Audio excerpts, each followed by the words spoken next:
Alas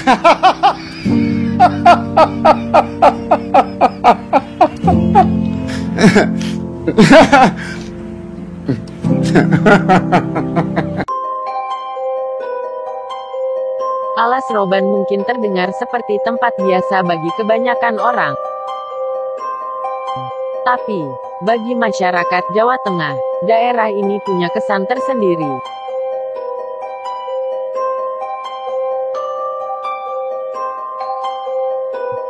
Ya, Alas Roban bisa dikatakan sebagai salah satu tempat paling angker di provinsi ini.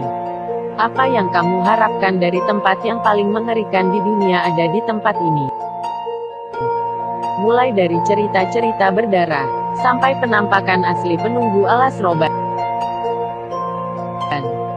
Alas Roban sendiri adalah nama dari sebuah hutan yang di dalamnya dibuat semacam jalan untuk menghubungkan kota-kota antar provinsi. Jalanan itu sendiri sudah dibuat lama sekali, kurang lebih ketika Belanda belum lama menjajah Jawa. Ada sebuah cerita mistis datang dari sahabat Joker Cinema melalui Twitter yang berisi tentang disapa kuntilanak yang sedang terbang. Ngeri banget.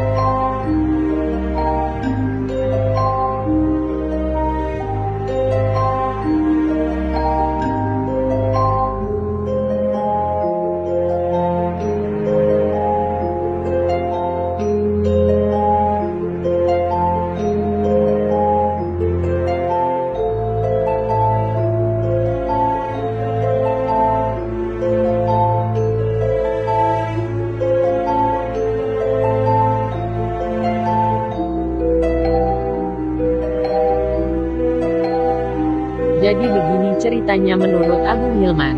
Lagi itu touring ke Jogja, Vespaan. Ada di jalur Banju Putih jam 10 malam. Salah satu rombongan ada yang nanya, ini mau masuk Alas Roban apa lurusin ke Semarang? Akhirnya kita lewat Alas Roban, tapi di tengah jalan belok ke Kabupaten Bawang karena sesuatu. Balik lagi ke jalur Banju Putih tadi. Akhirnya kita sepakat masuk Alas Roban.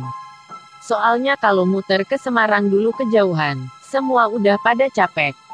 Kalau gak salah pas belok di lampu merah masuk jalan lingkar Alas Roban tuh udah jam 11 kurang berapa gitu. Semua masih enjoy ketawa ketiwi karena masih banyak truk gede yang lewat barengan. Tapi kata satu orang kalau udah masuk jalur gelapnya, fokus sama jalanan. Sama jangan lupa baca bismillah. Dari 7 motor, kita kepisah di tengah. Ini udah masuk jalur rusak yang kanan kiri gak ada lampu. Ada beberapa warung pinggir jalan, tapi ya gitu penerangannya kecil. Gue berdua sama temen gue namanya Putra, sisanya udah di depan. Ya bukan nama asli sih, anggap aja namanya Putra. Karena Vespa dia tahunnya lebih tua, penerangan agak kecil. Vespa gue udah gue ganti LED jadi terang. Katanya, belakang gue ya, gue gak bisa lihat apa-apa. Gelap banget anjir. Ya udah gue ngikut di belakang dia. Jadi udah jalan hampir setengah jam gitu. Putra mau nyalip truk. Dia kasih aba-aba tangan ke gue. Ayo ambil kanan balap truknya. Dia ke kanan jalan gue buntutin. Karena jalannya rusak nyalip truk panjang gitu lama banget. Taunya di belakang gue ada truk yang udah klakson-klakson. Gue ngasih lampu dim ke Putra ngasih kode buat agak cepetan gitu ada truk ngebut nih. Tapi karena tahun tua Vespa dia nggak bisa ngebut-ngebut banget. Gue ngasih kode tangan ke truk belakang dengan maksud, bentar-bentar sabar. Tapi itu truk tetap klakson, makin bawel. Bunyi suara angin truk lewat gimana ya? Jet, gitu pokoknya. Putra berhasil ngambil kiri, truk yang di kiri yang dilewatin jalannya melan. Tapi gue yang di belakang Putra hampir dilabas truk tadi. Tipis banget. Jadi nyenggol bagian belakang Vespanya Putra. Spakbor gue wajah tersenyum. Iya, gue sama Putra senggolan. Karena ngehindarin truk yang bawel tadi. Di depan ada cahaya remang gitu. Taunya ada warung kita mutusin berhenti buat napas dulu sebentar. Sambil ngabarin rombongan lain tagar memetwit. Nah di sini nih mulai aneh. Pas gue mau beli air mineral ada ibu-ibu umur 60-an gitulah yang jaga. Sedari gue parkir motor sampai jalan ke dalam warung itu ibu-ibu udah ngeliatin gue sambil senyum. Senyum terus matanya ngeliatin gue tapi kelihatan banget kosong gitu. Gue bilang, Bu beli air mineral yang sedang 2. Sambil ngambilin air itu ibu-ibu bilang, hati-hati mas, truk di sini emang gitu, gak mau malah. Mereka lebih milih nabrak motor yang di depan daripada ngerem. Keren kalau ngerem truknya bisa kebalik, korban bisa lebih banyak. Di depan warung saya ini sering kejadian orang kelindes mas. Sekali elege hati-hati ya, ambil jalur kiri aja. Tetap ngomongnya sambil senyum. Gue mulai curiga. Selagi gue beli air, Putra ngabarin rombongan lain. Dia bilang, lama banget lu, ayo buruan. Dia gue kasih air yang tadi gue beli. Gue minum tapi dia enggak, airnya ditaruh di cantelan Vespanya. Mukanya dia panik, dia terus bilang, buruan bego, buruan wey buru. Kenapa sih? Sabar gue atur napas dulu ini, yang lain mana? Kata gue. Putra bilang, buruan an asteris G. Sambil nengok-nengok ke arah itu warung.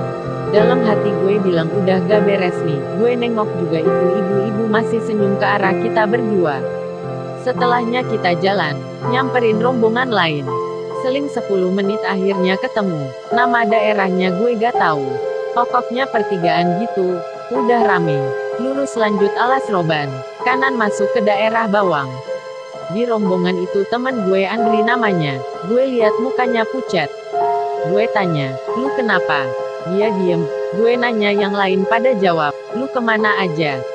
Gue bilang beli air. Hah, beli air? Di mana? Kata mereka barengan. Gue bilang, ya di warung lah. Gak jauh dokter sini kok. Gue tanya lagi, itu si Andri kenapa? Mereka ngejelasin.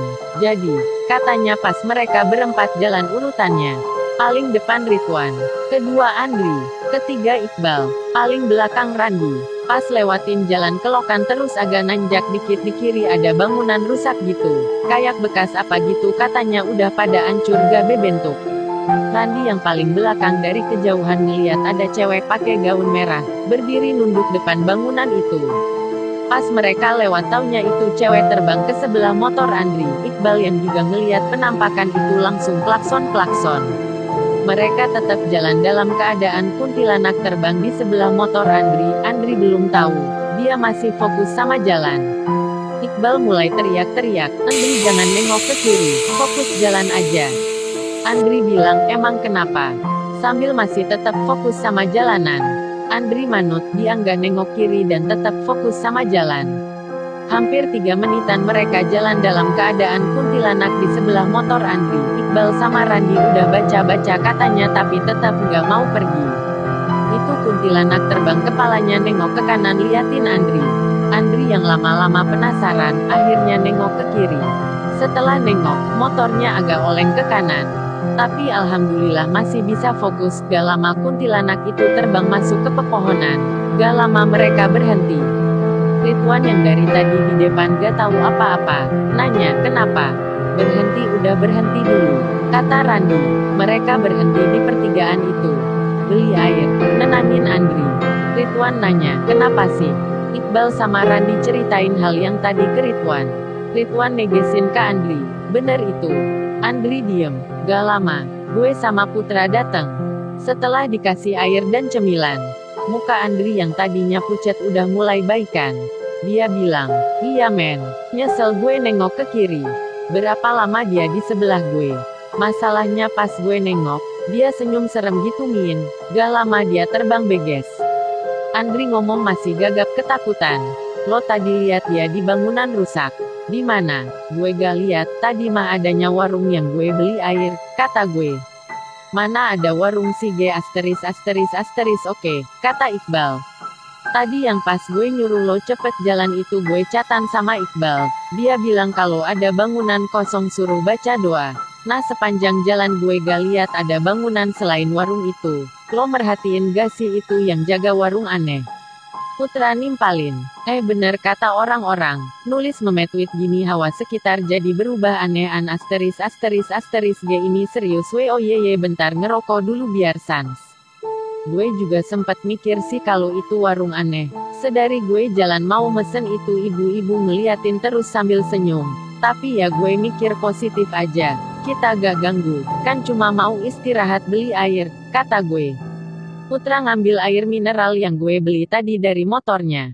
Dia ketawa. Percaya gak percaya, itu botol air mineral yang tadi gue beli penuh jadi botol kosong kotor kayak udah lama gitu. Nih air yang lo beli tadi hahaha, kata Putra ketawa. Semua ikutan ketawa, gak tahu kenapa malah jadi ketawa wajah sedih. Dari yang full bersih jadi kayak gini. Ridwan bilang, yang lo minum tadi apa Gung? Hahaha, gak taulah, udah gak usah dipikirin hahaha, kata gue. Semua ketawa lagi. Andri juga udah baik. Semuanya juga udah nyantai lagi. Akhirnya kita lanjutin jalan, belok lewat Bawang. Gak nerusin jalur Alas Roban. Gak kuat. Yak, jadi segitu aja tagar memetweet dari gue. Pengalaman yang gue alamin sendiri ketika lewat Alas Roban tengah malam. Maaf kalau gak serem-serem amat. Ya emang cuma segitu aja yang kita rasain. Gak mau lebih juga. Segitu aja udah bikin jantung kencang. Wajah tersenyum. Kita semua nyampe Jogja dengan selamat. Ini fotonya. Gue bawa screen. Tahun tuanya VBB. Sisanya Excel semua wajah tersenyum. Oh iya pesan dari gue kalau lewat Alas Roban tengah malam. Tetap di jalur kiri. Berdoa. Pikiran jangan kotor. Intinya yang sopan. Gue Agung. Pamit. Begitulah katanya. Coba bayangkan kamu ada di posisi mereka ngerinya bukan kepalang haha. Terima kasih gua Joker.